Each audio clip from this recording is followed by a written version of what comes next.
Dominic, I call clutter the stuff that gets in the way of what we really want to be doing.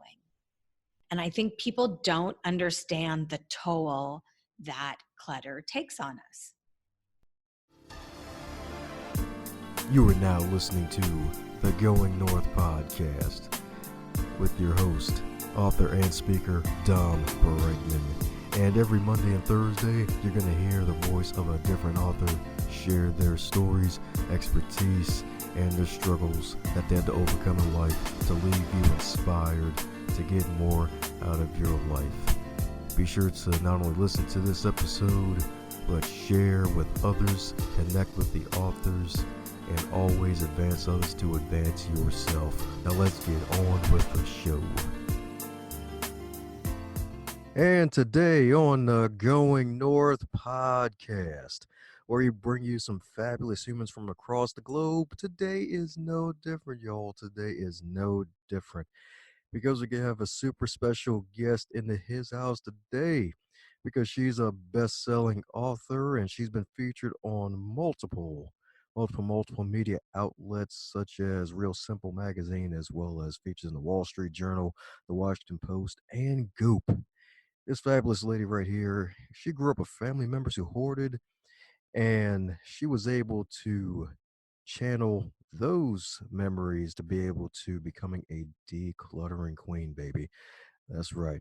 Because apparently, according to stats, one out of every 10 Americans run off site storage, and apparently we spend 1 year of our lives looking for lost items. And this happens every morning with my keys, or at least it used to before Alicia Keys showed up.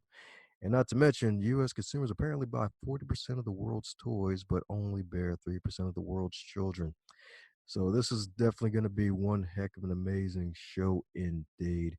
And when this wonderful, super special, awesome human is not decluttering, she's also a proud co-executive director of OneKid OneWorld, a nonprofit building strong educational foundations for children in impoverished communities throughout Kenya and Central America.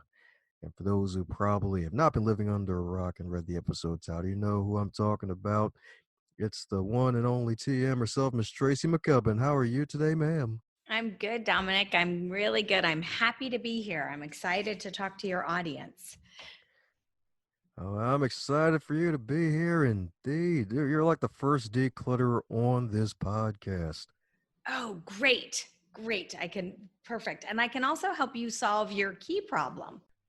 Yeah, beautiful indeed. So you have the keys to the kingdom, don't you? Exactly. I have the keys to your kingdom. Exactly. They say I Dom was was a trying to king make a joke somewhere. and then I couldn't quite I was like, oh, it's in there somewhere. That's good. That means this is going to be the start of a beautiful podcast interview. So tell me a little bit about, I really want to get to this key problem, and it's a real simple one. You just need to, you go to the drugstore or go to the hardware store and buy a little hook with a sticky thing on the back and put it right near your front door or whatever door you go in and out of. And then every day, your keys, when you come in, they get hung on that hook. So your keys either live in your pocket, in your briefcase, or on that hook. They don't go anywhere else. Oh, yeah. And that is definitely one heck of a great fix. That is definitely a great fix because my problem is that I usually throw it on the table and I usually find it there. But the one day this morning is the one day that I didn't leave it at the table, left it in one of my other blazers of the pockets. Mm-hmm. And then I was like, oh crap, I had to snag my backup key out of nowhere. And the other problem with throwing it on the table is like you're leaving a little bit up to chance, right? Like what if you get an extra spin on the keys and they fly off the table? What if you throw some mail or something on top of it, right? Like it's just a little bit. So if you can either get a little basket on that table that they go in, or if you can put a hook next to your door. Because as my grandmother used to always say, don't put it down, put it away. Right? So if you create a space where something lives, you can put it away. And then that way you always know where to find it.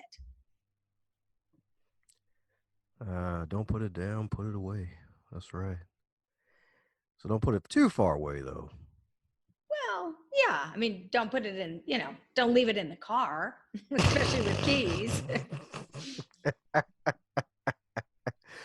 Oh yeah, that's a whole nother lost and found problem. Exactly. Woo! Well, she's dropping tips already, folks. She's dropping wonderful tips already. Well, as with all magical tips, you didn't get to this point where you're this almighty expert. Is mind taking us back a bit and telling us who exactly is the wonderful Tracy?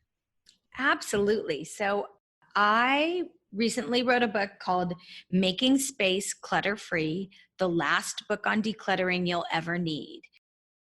I own a professional decluttering company. So we come in and we help people declutter their stuff, help them move. We do a lot of senior downsizing. We move people from their lifelong homes to smaller spaces. We help someone after someone's passed away. So, what do you do with all the stuff of someone who's left us? And I've had my business for over 12 years. I have about 2,000 jobs under my belt. I've got a team of 9 that work with me at this point.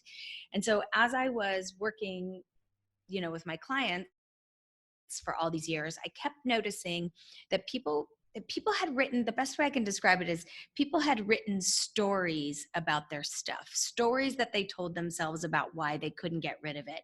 Oh, my Aunt Louise gave me that and I loved her, but I hate the vase, but she gave it to me. So how could I get rid of it? Or I spent a lot of money on that thing, but I never, ever, ever use it, but I did spend a lot of money, or I might lose the weight and get back into those pants someday. So we'd invented these stories around the stuff that wasn't serving us anymore.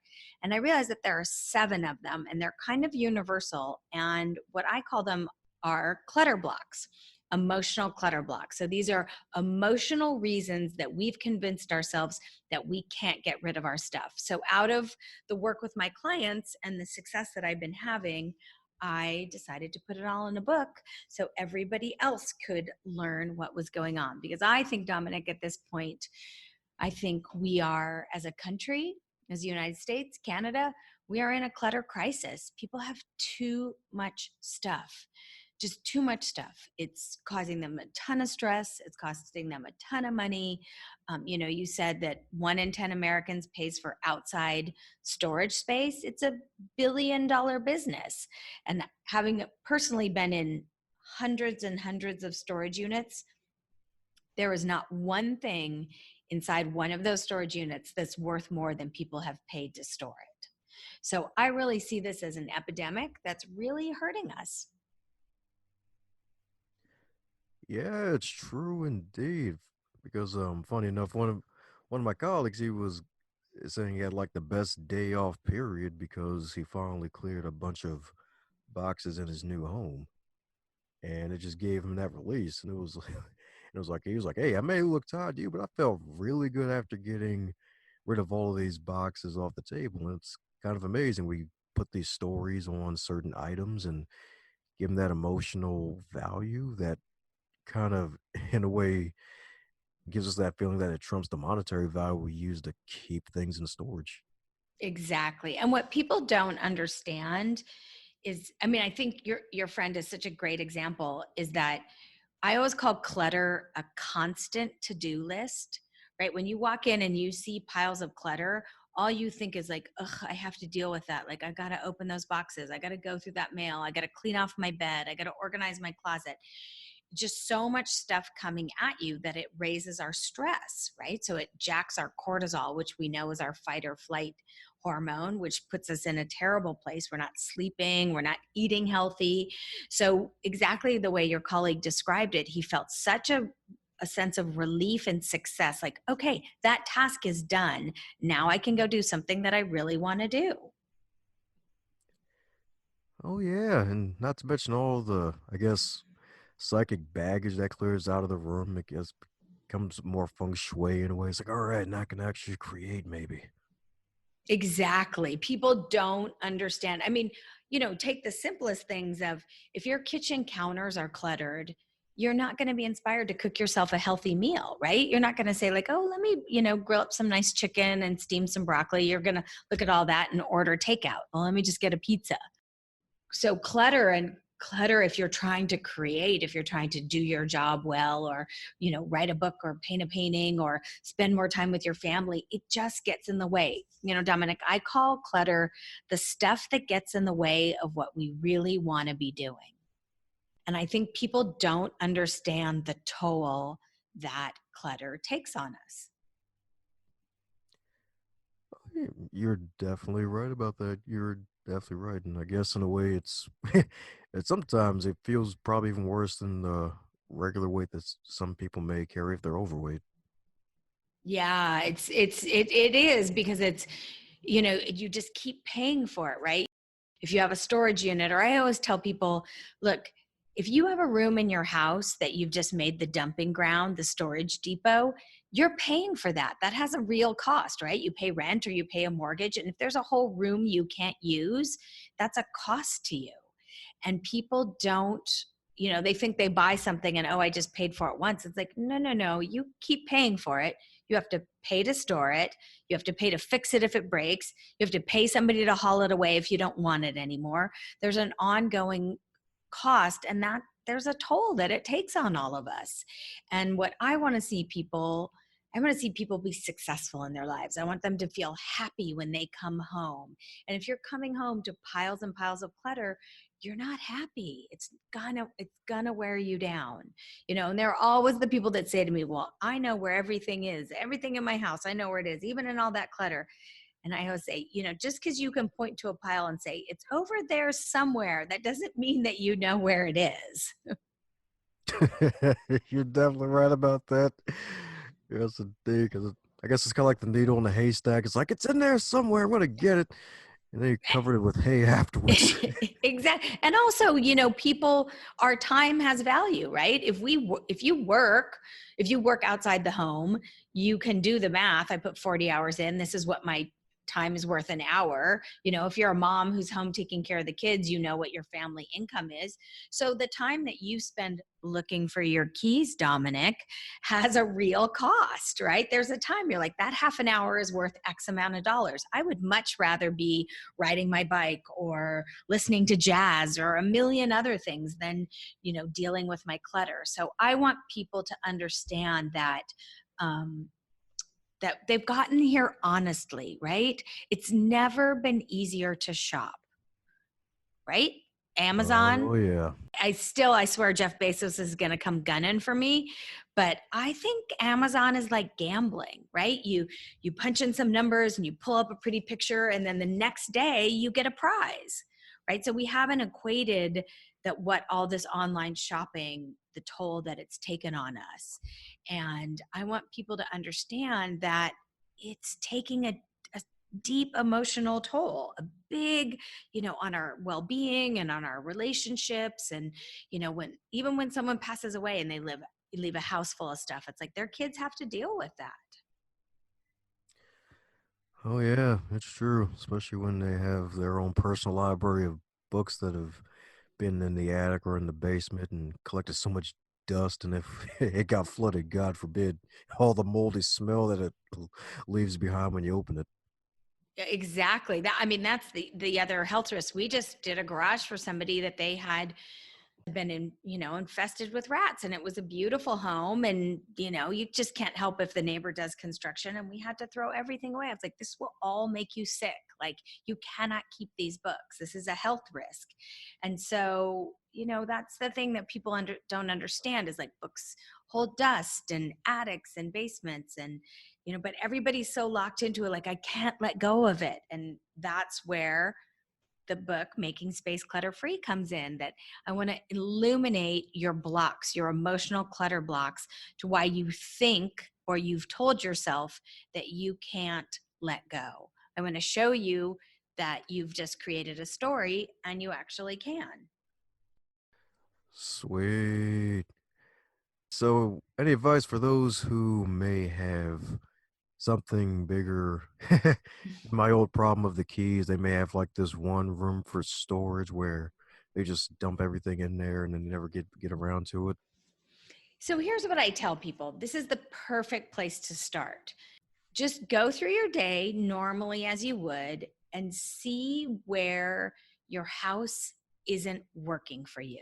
So, for example, like I said earlier, are your kitchen counters all cluttered up and you can't cook yourself a healthy meal? Is your closet such a disaster that you just wear the clothes in your laundry basket and getting dressed is so stressful? Do you have so many papers and books and magazines stacked up by the side of your bed that you're really not sleeping very well? Just first of all, pay attention to where your house or home isn't working for you. And then just spend a little time, and you can journal it if you want, or just in your head. Think about the vision. Think about how you want that space to be. Do you want to empty your guest room because you want your grandkids to come and stay with you? Do you want to clean off the dining room table because you want to host a holiday dinner? We as humans, we're very reward oriented, right? We do things because we get something back. So it's just not enough to say like, oh, my house is cluttered, I have to clean it. It's like, no, my house is cluttered and I want to clean it because I want to host the Little League party. Or as your colleague said, I just feel so much freer now that this stuff is put away, right? So find out where your house isn't working and then figure out the vision of what you want for that. And also understand that decluttering, it's not easy. It's not physically easy. It's not emotionally easy. And you're not just going to wake up one day. Very few people wake up and be like, I'm going to declutter all day today. You've got to calendar it in. You've got to schedule it. You got to say like, all right, this Saturday, I'm going to work for an hour, or this Sunday, I'm going to give it 4 hours, or, I'm going to take a day off of work. Like, make a plan. A business coach said to me a long time ago, and I've always thought this, plan your work, work your plan. So plan it in and set a goal for yourself. And that way you have something that you're working towards. Ah, there you go. Gold mine right there. Plan your work and work your plan. Yes, indeed. Yes, indeed.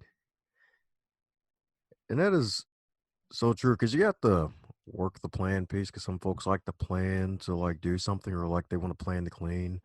And without going through the regular days, like they set aside that weekend, like that Saturday or Sunday, and then out of nowhere, they end up getting nothing done or they make headway and then they end up storing more stuff in the spots that they got.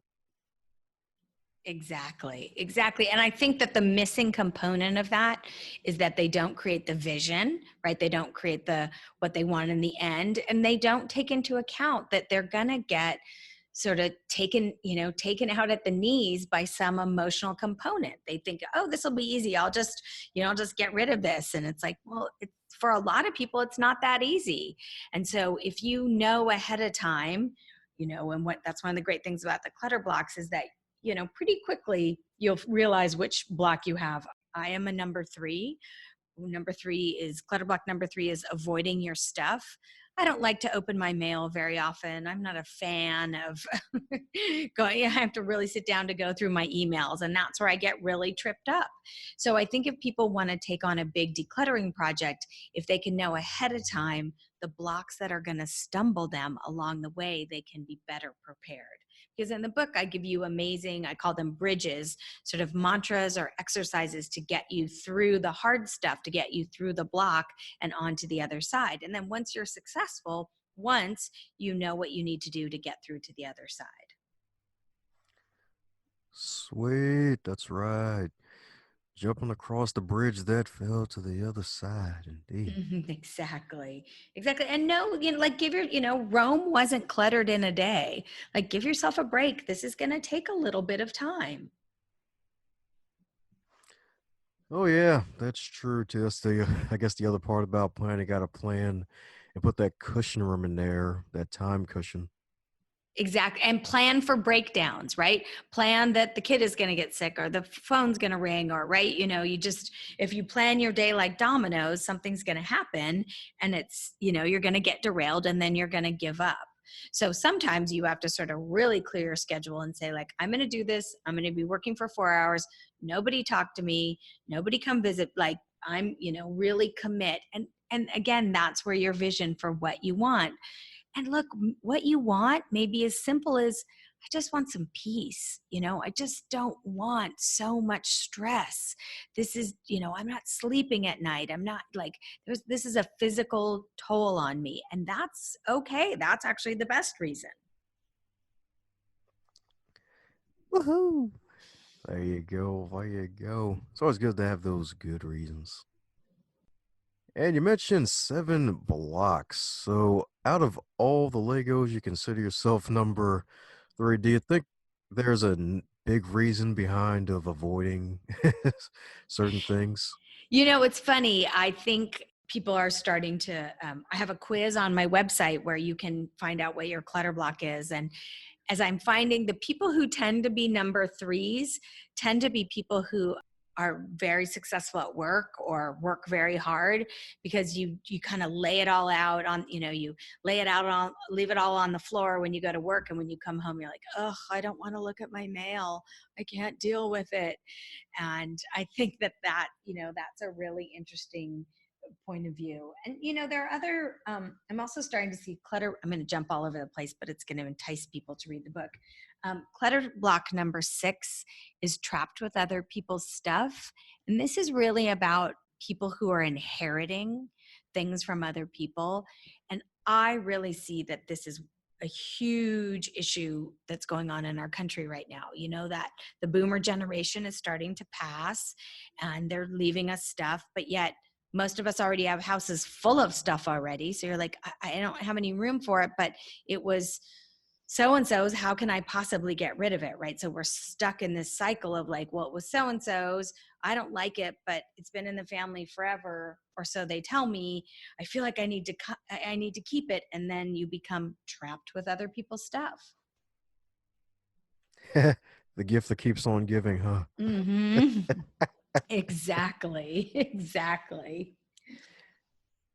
Yeah, and you're definitely right with the aging baby boomer generation. Heck, even I have a buddy of mine in Maryland's also a declutter expert slash home organizer, and that's one of her main clients. It's just folks who inherit stuff from like their parents or their grandparents. They passed on, and then they just have to like decide what the heck to do with it. It's like some of the stuff it's like, all right, this is like a fairly heirloom, and then other stuff it's like, all right, what the heck is this?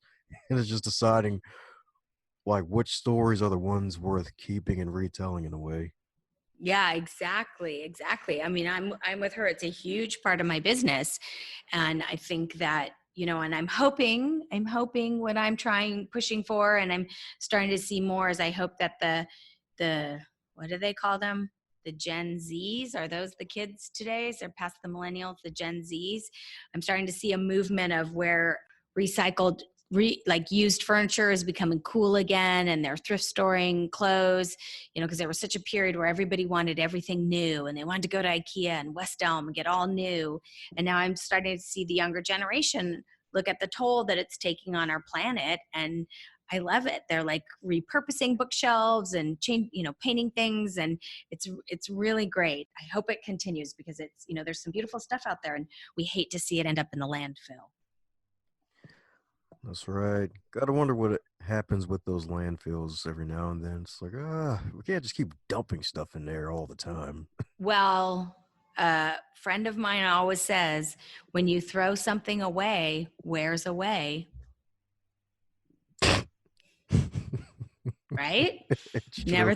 You never thought of it like that, did you? You're like, oh, just throw it away. And it's like, well, where's away? Where's all that going? So, in addition to us having too much stuff, we just need a mind shift about how much stuff that we're bringing into our homes. And one of the first things I tell my clients is, stop saying you need something. Oh, I did it to myself the other day. I was like, I need a pair of, everyone's wearing cute combat boots, I need a pair. And I was like, no, you don't. You have more than enough shoes. You want a pair. So if you can just shift from I need to I want, all of a sudden it loses its grip on you. The spending loses its grip on you. You're like, oh, do I really? Oh, I don't know how much I want it. So that's a big thing that I tell my clients all the time. Stop saying you need and say that you want.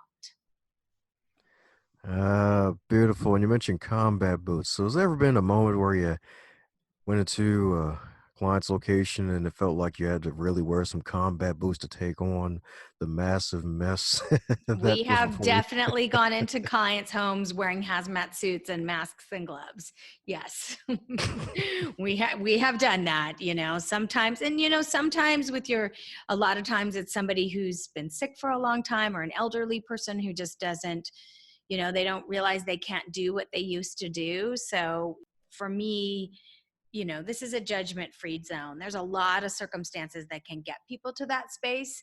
And, if anybody who's out there listening, the clutter and hoarding, and it's very shameful, right? People feel very, very, very ashamed. And what I want people to know is that there is help out there, and that's the first step, right? That's the first step. Buy my book. There's just a way to help yourself. And so sometimes if we can just kind of jump over the shame and ask for help, you're going to realize that you're not alone. That's right, the power of swallowing pride and going through it.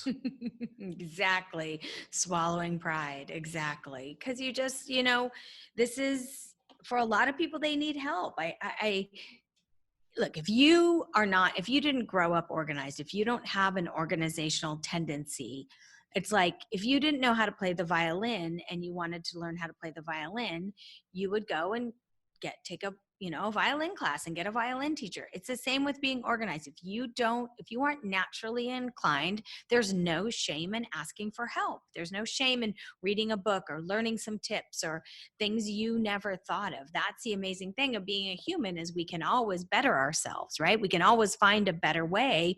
We just have to go looking for it. That's right. Even if you need all four eyes for it. Exactly. Yes, indeed. Well, the beautiful thing is that not only with your wonderful decluttering, I should say, cluttering. Me funny. Anyways, beautiful thing is that not only that you're able to start this nonprofit, or at least be a co-executive director. So, what led to that? A childhood friend of mine went to Darfur to do a little bit of work in the refugee camps. So when he was there, he met a Kenyan doctor and nurse, and they were telling him about a girls' school in Kenya that needed to raise $25,000 to build a science lab, because the girls at the school couldn't take their national exams, because they didn't have the government said, if you don't have a science lab at your school, you're not qualified to take the exams. So he came back and he asked me, would you help me throw a fundraiser? Let's raise this money. This seems like a great cause. So we raised the money for this lab. We got the lab built. Built a solar power powered science lab, excuse me. And we went to visit the school. And when we got there, we just fell in love in a way that I had never seen. The girls that were there, most of them were orphaned. The AIDS crisis hit Kenya pretty hard, and all they wanted was an education. They just wanted to better themselves and to learn. So that was in 2006. So we're now 13 years later. I think we've rebuilt 9 schools in Kenya and 14 in Central America. And it's just, I live a very good life. I've been I'm very grateful for all I have. And this is a way that I can give back. And we have our first group of girls that are getting ready to graduate from college that started at our school back in, 6 years ago. So that's unbelievable to watch them take that whole journey. And, all we do is we don't build a school from the ground up. We go where the community has shown the need for a school. We always go in partnership 50-50 with the community. And we don't do anything curriculum based. We do things like we put desks, we build classrooms, we pay teachers salaries. We just do the really mechanics of keeping a school working. And it's been amazing. Woohoo! Fabulous indeed. Fabulous indeed. Got some kiddies growing up and going to college and graduating. That's what I'm talking about. Yes, indeed. And that's really powerful indeed. It's like you got this business and you got the non-profit. So is there going to be a third big project that Tracy's going to take on to help the world become a more organized place? Yes, that's a great question. Next year, I'm going to be launching a training program for people to learn my methodology. So if people want to open their own decluttering businesses, it's a great business to start because it is really low capital to start. You don't have to invest a lot of money. Your network, you just start with your friends and family. It's just I started it with nothing, and 12 years later, it's gangbusters. So probably fall of 2020, I'm going to be doing a training program to teach people my methodology and how to open their own decluttering businesses. And hopefully they're going to run out and declutter the world. Sweet. So the Tracy McCubbin certification program, huh? Exactly. You will become a certified, my company is called Declutterfly. So you'll become a certified Declutterfly organizer. Sweet. You get to declutter and be fly at the same time. That's what I'm talking about. That's right. Almost like a butterfly, except this one declutters. Exactly. I like to say we make the clutter fly away. Oh, yeah, that's right. Making it fly away. Well, the beautiful thing is, since you kind of went that route, don't want you to give too much of it away, but any advice for those who may have their decluttered business or like new into the business and they've gotten past their friends and family with the declutter business, what advice would you give to them to make that shift further? Oh, that's a good. I can tell you, and I learned this from being a solopreneur, you are not charging enough. Wow. The first year I did my business, got to the second year and I was doing my books and my numbers, and I realized that I was working so hard and doing so much and taking on so many clients, but I was basically paying myself less than minimum wage. So for any solopreneurs out there, especially in the decluttering business, be really mindful of what you're charging, because what you have to remember is you're never charging for your time, you're charging for your expertise.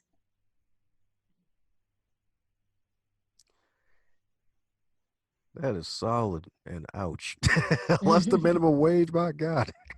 Oh, that one hurt. Trust me, that hurt. I was like, oh, but I learned a lot that first year, and really it was great. I don't know if I do it differently because I learned a lot of lessons in a really great positive way. And 12 years later, I'm still here. So clearly I learned something right. Oh yeah, because the old classic small business, I guess especially solopreneur business, is dead before 5 years is even here. 5 years is up, I should say. Yeah, exactly. Exactly. What did they say? The days are long and the years are short. Oh, that's so darn true. This year's the big example of that. Oof, it is just whizzed by. I mean, it's June, right? I'm joking. It's the end of the year. It's probably June somewhere by the time someone listens to this in a few months. Exactly. That's right. A June bug that's also a declutterfly. All right. But that is so solid right there. Charge for the expertise and not the hours. There we go. That's right. That's right. Pay for that expertise. That's right. Just be like, you charge too much. It's like, oh, don't worry. It's not weed on the price. That's just my expertise. That's the Mm, only reason. exactly. That's a big thing for, it took me a long time to learn that, but you're going into, yep, that's the best advice I can give somebody who's getting into this business. Woohoo! Alrighty, alrighty, indeed. Ah, what the heck, what the heck. So besides that, has there been any top three lessons you've learned? And it could be anything. It could be from your business itself or the nonprofit business. What's probably been the three biggest things you learned in your 12 plus years or I guess in a way, if we combine it, I guess in a way, let's see, 2006, so almost 13 years in total if we combine everything. What's probably been the three biggest lessons that have made you a better Tracy? Don't put it down, put it away. It's a big one. As Dr. Maya Angelou said, when someone tells you who they are, listen the first time. And that, let me tell you, that one really can apply. We all think that applies to, like love relationships and things. Oh, that can apply to client relationships too. Oh, That yeah. can absolutely apply to client relationships. And probably the best is just every day, start your day with listing 5 things you're grateful for before you even open your eyes. Oh, sweet. There you go. Never hesitating to show gratitude. That's even before you open your eyes. Okay, that's a nice variation of it. I like that. Yeah, it's the first thing I do when the alarm goes off. I just take a minute and just sort of go down the list and try, make it different every day. And that one helped me, when you're being a solopreneur and you're running around like a chicken with its head cut off. That was the one that got me to slow down. Like, you're doing this for a reason. Be grateful. Oh, yeah, that's right. Be grateful indeed. Don't be an ingrate, but be grateful. That's right. When someone tells you they were a tree once, believe them. Exactly. You don't know. How do you not know? That's right. It could have been a cherry tree. Well, anyway, if you were to wake up tomorrow and you were 25 again, but in the current year of 2019 with all of your amassed knowledge and experience, what advice would you give to yourself? That $10,000 that you just inherited, don't spend it, invest it. Well, there you have it, folks. Invest, baby. That's right. Don't spend it, invest it. That's right. Invest in yourself. That's right. Maybe even start your own franchise. There you go. Or just, buy stocks or savings or just put it in the bank. The bank, if I'd done that when I was 25, that $10,000 would have been worth way more than that trip to Cancun I went on. Ah, that's right. Invest in a better future, not just a tan. Exactly. Oh, man. Fabulous, fabulous indeed. Well, there you have it, folks. The wonderful Tracy McCubbin, baby. That's right, a lady who's on the move with their fabulous business of Declutter Fly, baby, with their certification coming out.